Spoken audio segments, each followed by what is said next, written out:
Audiotune mempersembahkan sebuah audiobook yang berjudul Aku Bukan Wanita Penggoda, karya dari Elis Kurniasih, bab ke-30, Kebiasaan yang Hilang. Masih bersama saya Sen. Selamat mendengarkan. Kiara, kapan kakakmu pulang dari Kuala Lumpur? Tanya Rasti, wanita yang melahirkan Kenan dan Kiara. Rasti adalah mantan pemenang ajang bergengsi di sebuah kota besar. Saat itu, Rasti berpasangan dengan Kean, pria berdarah Jerman yang lahir dan besar di Jakarta. Rasti dan Kean menjadi pasangan abang none Jakarta kala itu.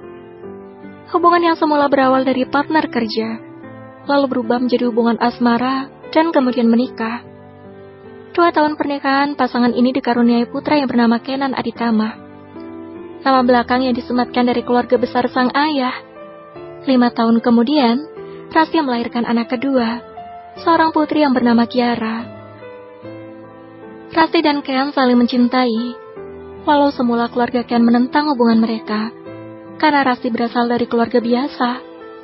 Oleh sebab itu, hingga kini Rasti memilih sendiri dan tidak mau menikah lagi.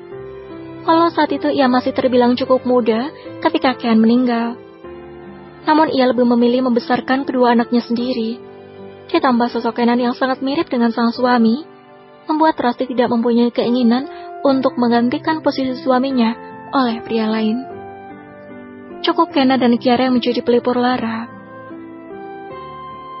Harusnya nanti siang sudah tiba, Mam, jawab Kiara. Saat ini Kiara sedang menemani ibunya di rumah besar keluarga Aditama.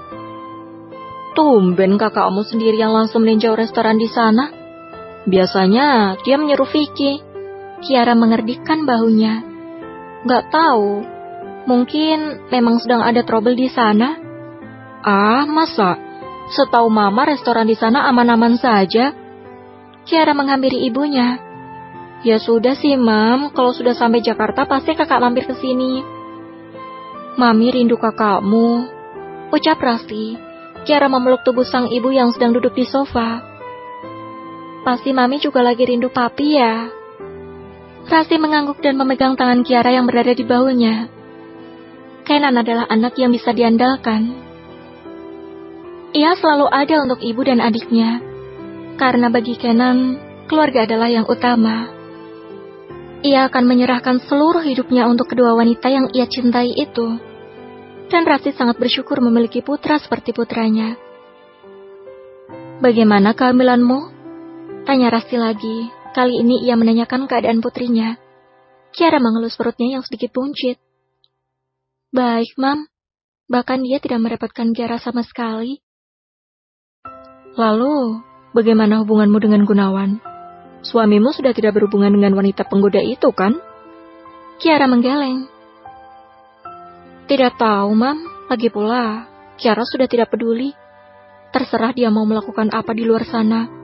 Loh, kok begitu? Tanya Rasti hingga mendekatkan tubuhnya pada sang putri. Kiara tidak mau mengekang Mas Gun, Mam. Kalaupun dia memang sudah tidak cinta lagi sama Kiara, Kiara bisa apa? Rasti sama sekali tidak tahu bahwa Gunawan tidak mencintai Kiara sejak awal. Karena yang ia tahu, Gunawan menikahi putrinya karena cinta, hingga melakukan hubungan itu di luar nikah. Kamu menyerah. Jangan kalah dengan wanita penggoda itu, Ra. Lagi pula kakakmu sudah membereskan wanita itu, kan? Tanya Rasti lagi. Entahlah, Mam. Tapi menurut temanku, wanita itu sudah tidak bekerja lagi di kantornya. Entah sekarang dia ada di mana. Dan sepertinya Mas Gun memang sudah tidak bersama wanita itu lagi. Malah, sekarang Mas Gun sering pulang tepat waktu, jawab Kiara. Bagus kalau begitu. Rasti berdiri dan menghampiri putrinya. Ia mengelus rambut putri kesayangannya itu. Mami yakin, kamu dan Gunawan akan selalu baik-baik saja. Apalagi ada anak ini yang akan mengeratkan hubungan kalian. Kiara tersenyum. Semoga saja, Mam. Kumamnya dalam hati.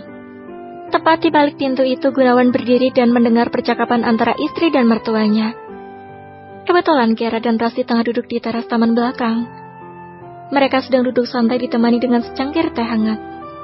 Gunawan baru saja mengantar istrinya ke rumah ini. Seperti biasa, jika Kiara sedang tidak ada kegiatan, ia meminta sang suami untuk diantarkan ke rumah ibunya sebelum Gunawan berangkat ke kantor.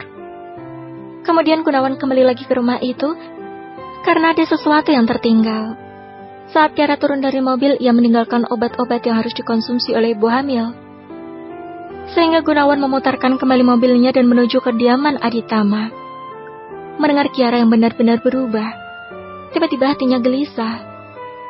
Biasanya sang istri terus mencari perhatian dan mengejar cintanya. Tapi sekarang dia menyerah. Bukankah seharusnya Gunawan bahagia? Karena ini adalah hal yang ia inginkan sejak dulu.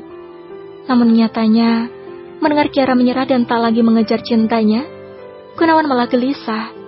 Seperti ada kebiasaan yang akan hilang.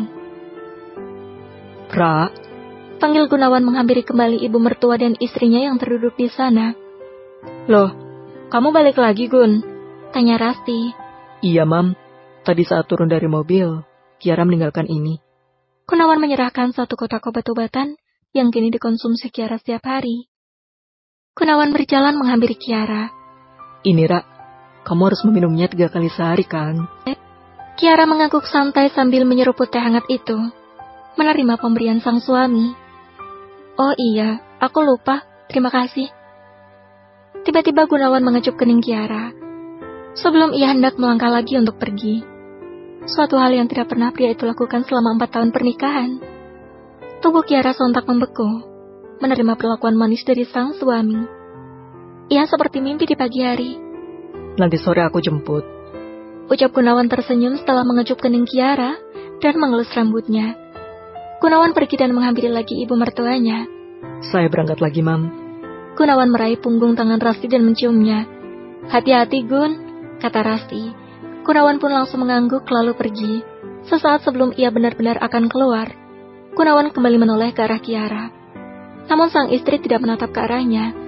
Padahal biasanya Kiara akan dengan riang mengantarkan sang suami yang akan berangkat bekerja.